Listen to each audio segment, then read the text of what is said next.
et ça s'appelle Amnésie. Ma première émotion artistique, c'était dans ma chambre d'enfant où mes parents avaient mis une reproduction des bateaux très colorés de Van Gogh. La première émotion artistique vient de ma jeunesse, de mon adolescence, ou peut-être même avant, parce que mon père collectionnait des images du Reader Digest. Ce paquet, je l'ai feuilleté très souvent, quoi, ce petit paquet d'images. Bizarrement, ça a été un peu terrorisant sur un immense calvaire avec un Christ en croix, en souffrance, et ça m'avait fait très peur. Elle remonte en classe de maternelle, la peinture, je crois. Mais je ne suis pas sûr de m'en souvenir. J'ai compris, grâce à elle, qu'il y avait beaucoup de couches d'intérêt dans une peinture, dans une œuvre. Et je me suis dit que je voulais faire de la bonne peinture. Je voulais faire de la bonne peinture, mais je ne savais pas ce que c'était. Je pense que ma première émotion artistique a été avec Picasso. Et ça a été vraiment un choc pour moi. J'ai senti que il s'était passé quelque chose chez mon père. J'avais ressenti quelque chose comme une montée d'énergie. Là, j'ai senti qu'il y avait une présence. Donc j'ai été touché par l'art. Il fallait absolument que je sois toujours le meilleur dans mes études artistiques. Là, je pouvais pas reculer. C'est très difficile de répondre à cette question de la première émotion artistique. Je dirais que c'est par le cinéma, en fait. Celle qui m'a vraiment marquée artistiquement, c'est Francis Bacon en 1984. Ce n'était pas forcément une émotion positive. Ça a été un choc. Quand j'étais très jeune, j'étais attirée par tout ce qui était peinture, surtout peinture. Et au début, j'étais très impressionnée par Cézanne. Ma première émotion artistique serait plutôt au cinéma. Viva la muerte. Mais je suis allée à Florence et au musée des Offices, j'ai vu l'allégorie du printemps de Botticelli. Et là, ça a vraiment été une émotion. C'est la première fois et peut-être la seule fois que j'ai ressenti ça devant une œuvre. Alors ma première émotion artistique, je crois que c'était devant un Calder et Giacometti. Alors ça, Giacometti, ça a été vraiment une vraie révélation, la façon dont il a travaillé avec son frère. Oui, c'est peut-être la nature qui m'a réconcilié avec, qui m'a ouvert à cette dimension personnelle de l'art. J'ai le souvenir d'une maison au fond des bois et des fleurs partout, quoi, et des fleurs aussi dans la forêt, puisque c'était en Provence. Alors, pour moi, c'est vraiment la nature en permanence qui est mon lieu de travail. C'est la nature, je dirais que c'est mon lieu, quoi. J'ai l'impression d'être toujours dans la nature. Donc l'eau, le sable, le minéral, les coquillages, enfin ce sont des éléments qui sont importants pour moi et puis qui reviennent régulièrement. Ma préoccupation est plutôt autour de l'humain et non, l'homme en société. Mais en fait, il y a quand même une petite préoccupation, c'est que mon travail est adossé à quelque chose les matériaux utilisés sont très modestes et j'aime beaucoup la notion de recyclage.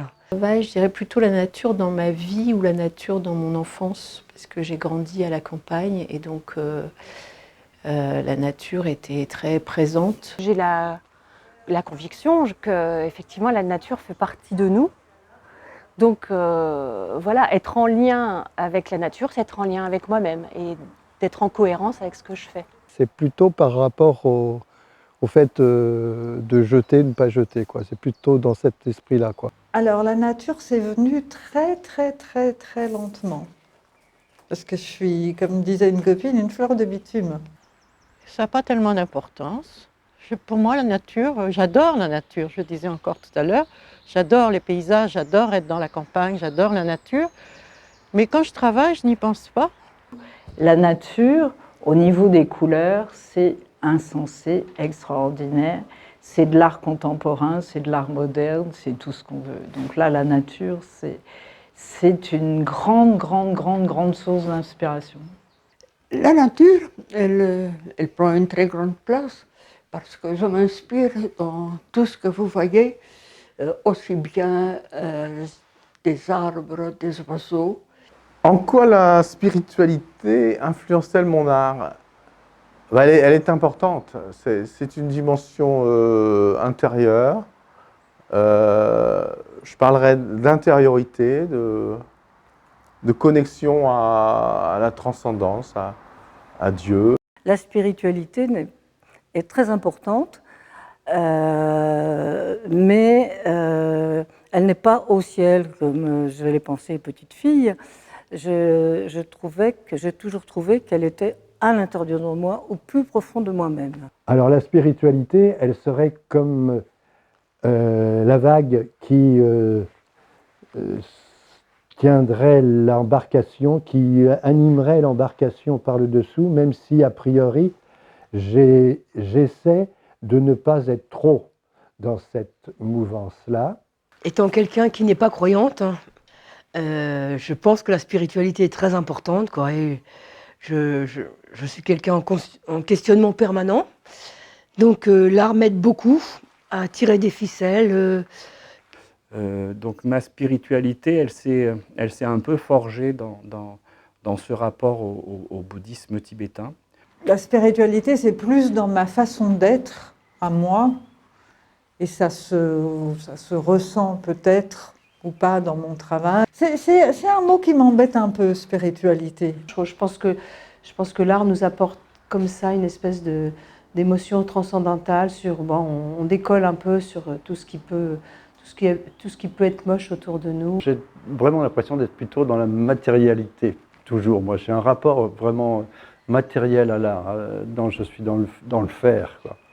L'irruption de la mort, un peu comme dans la danse macabre, où la mort arrive, elle s'invite, on n'a pas choisi le moment, enfin on choisit rarement le moment. Oui, il y a une part de spiritualité dans mon travail, puisque... Alors, on va faire court en disant qu'en fait, je cherche toujours le sublime. Donc, le sublime, c'est une sorte de spiritualité, quoi. Comme la nature est omniprésente et elle fait partie de moi et elle fait partie de ce que je fais, la spiritualité est en lien aussi. Mais je ne sais plus qui je suis. Je ne sais plus qui je suis. Alors, au mot démarche, j'aime bien répondre, je n'ai pas de démarche. Enfin, ou alors, elle est parfois pressée, parfois balancée, parfois nonchalante, parfois précipitée. Je marche.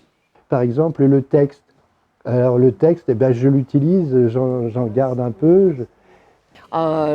Pour moi, l'art, de toute façon, c'est une énorme conversation et on ne fait pas de l'art sans être en permanent dialogue avec les artistes qui nous précèdent. Parce que quand vous êtes seul, vous connaissez personne et personne ne vous connaît. Le souhait de créer un inattendu, de créer la surprise et de se demander de quoi s'agit-il. J'ai vu apparaître des tas de choses que je ne connaissais plus de moi. Alors, je me suis dit que ça devait faire partie de ma peinture, en tout cas. Et j'ai laissé faire, j'ai continué. J'ai transformé un être de 10 mètres ou plus en personnage. Mais mon art, il est beaucoup de choses. Il est une tour d'ivoire dans laquelle je me réfugie, une fuite de la réalité. Préparer les objets cassés et d'assumer en fait la prothèse, d'assumer son... Voilà, mais sa prothèse un peu élégante, quoi. Ah, mon art est-il politique? Voilà une question qui me fait un peu peur, mais... l'engagement politique, c'est pas facile. Alors, pour moi, être artiste, c'est un acte politique. Voilà. J'avais 18 ans, j'ai choisi d'être artiste, mais c'était quand même un refus de la société telle qu'elle est. Je n'ai pas de, non, je n'ai pas de geste politique. Non, parce que j'ai jamais eu ça en moi. Mon art peut être politique.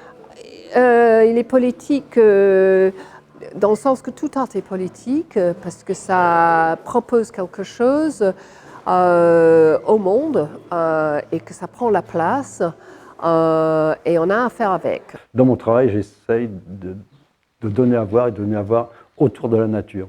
Je pense qu'on l'a, et c'est un rapport avec l'exposition aussi sur l'amnésie, on a beaucoup oublié des choses de la nature, on a beaucoup oublié. Alors c'est vraiment un travail politique dans le sens où l'idée c'est vraiment de lutter contre l'obsolescence programmée, quoi. J'ai l'impression que tout artiste a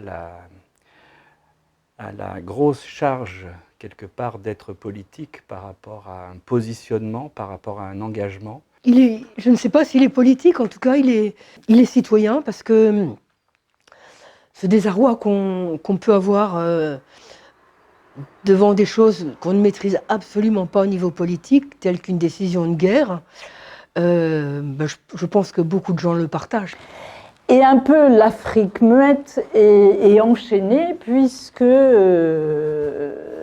voilà, les Africains n'ont pas beaucoup droit à la parole, ni à grand-chose d'ailleurs, à part leur manger de la laine sur le dos. Je trouve que tout art est politique. Et dans la mesure où il donne du plaisir et de l'espoir, j'espère qu'il contribue à ce que je souhaite pour les gens qui le regardent. Je pense qu'il s'adresse à quelque chose d'assez intime et d'assez profond en chacun de nous. Je pense qu'il parle plus d'une mémoire collective. Donc forcément, dans toute mémoire collective, il y a aussi du politique. Je pense qu'on peut dire que mon art est politique.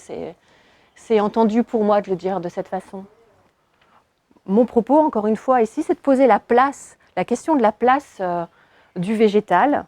Si le végétal vient envahir l'espace humain, eh bien c'est peut-être parce que l'humain ne lui laisse pas suffisamment de place. Et il amène la possibilité de se souvenir de tout.